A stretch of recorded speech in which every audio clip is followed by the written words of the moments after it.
Welcome to WCrypto. Hello, my friends. Welcome back to WCrypto. Where we left off in the video yesterday, Bitcoin was attempting a second push to fill the upper liquidity box around 120K, but once again, it got rejected. I told you earlier that key levels typically need 3 to 4 solid knocks before they finally break open. However, the strength of this rejection honestly caught me by surprise, especially when I checked my open trades that partially closed during the sharp dip to 118.4K.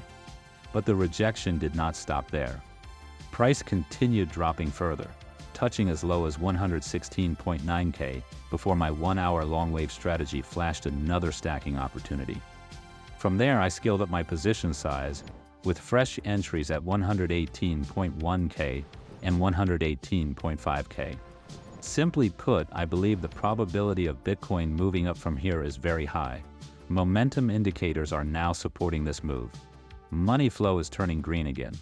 The 1-hour wave trend printed a green dot, and price action remains above 118K at the time of recording this video.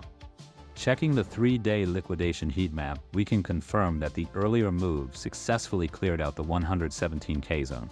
This tells us that lower timeframe liquidity has been reset, and it is now important to zoom out to a higher timeframe. On the 1-week liquidation heat map, things become more interesting. We can still see a large number of traders aggressively longing this range, with the 115,450 level lighting up. However, to the upside, the heat map reveals that the short liquidation clusters are starting to load up from 121K, stretching all the way to 124K. Breaking into this zone could mean new all-time highs. Beyond that, we are back in price discovery. Shifting to the ETF inflow data, Thursday, 17th of July, showed total inflows reaching $514.8 million, following Wednesday's $799.4 million. As for today, Friday, after initially showing outflows, BlackRock's numbers are now confirmed, with an inflow of $496.8 million from BlackRock alone.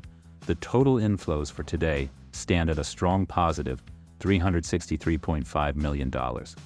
This once again highlights that institutional buyers are stepping back in aggressively. I will continue updating you daily. Join the free Discord for real-time trading thoughts. Click the like button if you got value from this video. Subscribe and turn on the notification bell to stay updated. And see you in the next one.